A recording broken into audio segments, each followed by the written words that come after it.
Welcome to Japanamore, where we answer your questions about traveling Japan. Today's question is, how to take trains in Tokyo. The JR system in Tokyo looks really intimidating and complex, but once you understand the basics, it's really easy. So today we're going to talk about how to read the departure board, using the ticket gates like a local, how to find your platform, how to find your train and car number, how to find the correct station exit, and how to transfer. Let's start with how to read the departure board. The departure board is located above the ticket gates. On this board is a list of all the trains that are departing for that time frame. On this board, it shows train name or the line, whether it's a local or express. There is the departure time, there's the final destination, and it also gives you the track and platform number that the train is on. And just some helpful tips. The board usually switches between Japanese and English, so if it's all in Japanese, just wait a little bit and it will go to English. It can be a little bit overwhelming, but take your time and look at it. The more you look at it, the more it's going to start to make sense. The biggest tip is try to look for your train time, because then you can rule out a ton of other trains. If you're just looking for the time of your train, then you might be able to find it quicker. Next, let's talk about using the ticket gates like a local. The first thing to understand is that it's two-way traffic. People are coming and going through the same ticket gates. So if there is a green arrow visible, that means that you can go on that side. Otherwise, there might be people coming the other way. The gates are very efficient. People are moving very quickly. You only have to tap for about a second before you go through. Everyone is just breezing right through. So be careful to have everything ready and don't stand in front of the ticket gate to look for your ticket or IC card. There are two ways to get through a gate. You can either do it with an IC card or a ticket. The IC card system is either going to be a Suica or a Pasmo card. They are the most popular. With this, you have to tap the card on the blue or green oval, and it usually has a little sticker in the middle that says IC on it. You want to keep walking as you tap it. So just tap it really quick and then keep walking forward, and only stop if the padded gate doors come out and stop you. If you do get blocked, just back out of the machine completely, let the machine reset, and then tap your card again and try to go through.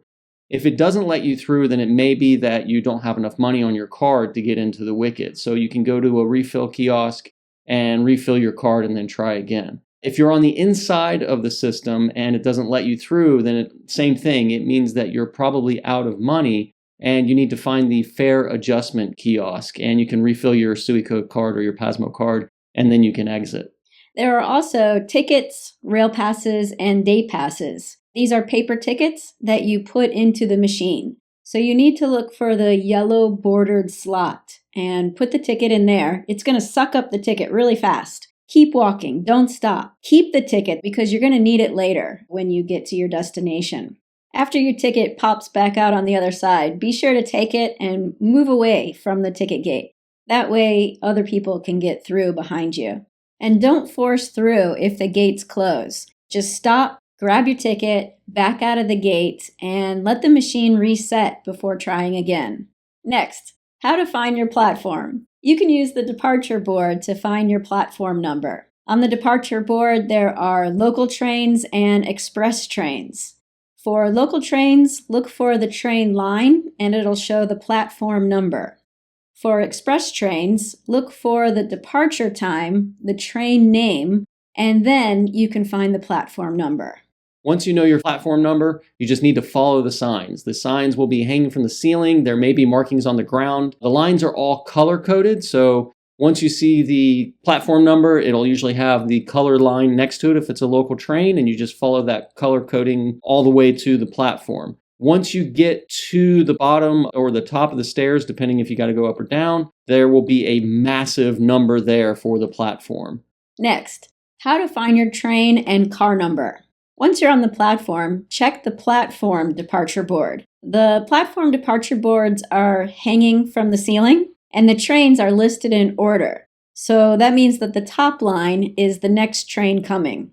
Use signs and ground markings to help you find your train car number. The markings on the platform barriers, you'll see the car number and where to wait. There'll be the car door numbers. There'll be the facilities that are available in each door, whether it's priority seating or wheelchair accessible. The markings on the ground, they have the train name and the train line. They also have the car number of that particular train that's coming. The number of cars is important because it affects the length of the train. So different length trains stop at different points of the platform. So you need to make sure that you find how many cars there are on your particular train, and that information will also be displayed on the departure board. So once you know that, then you can find the sticker or the placemat that's in front of where your door will be.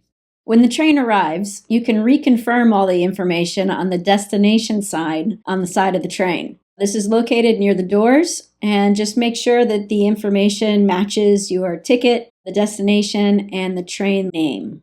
Once you find your car number, make sure to stand in line. Don't group together near the doors, and don't stand off to the side. Just make a clear line so that other people who are getting in the same car know where to stand.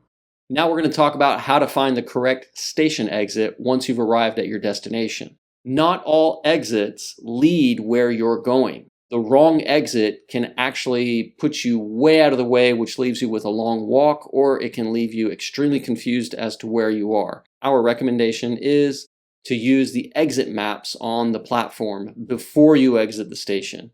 These maps show you where you are, the exit numbers, the connecting train lines and subway lines, elevators, escalators, taxi stands, buses, landmarks, and some of the local destinations that are within the area. Once you know your exit, just follow the signs to that exit. Next, let's talk about how to transfer. If you're transferring from JR to JR, then you just need to follow the signs to the connecting JR line. If you are transferring to the Shinkansen bullet train, then you're going to need to go to the Shinkansen transfer gate. You must have a Shinkansen ticket in order to go through the transfer gate. If you have 2 paper tickets, you need to insert both of the tickets into the ticket gate, and only one ticket will pop out because the machine's going to keep the other one. If you have a paper ticket and an IC card, this gets a little bit more complicated. You need to put the paper ticket into the machine and then tap your IC card. If you're going from JR to a private line or the subway, just follow the signs to the train line that you want to get to. If there is a transfer gate and you're using your IC card, all you need to do is tap at the transfer gate and it'll get you into the other train line. If you're using a paper ticket and the IC card, then you need to do the same thing. You insert the ticket first and then you tap your IC card. Usually between the JR and the subway, there are no transfer gates. You'll need to exit the JR system first and then enter the private line or subway line that you want to ride. So, now that you know the basics, taking the train in Tokyo should be really easy.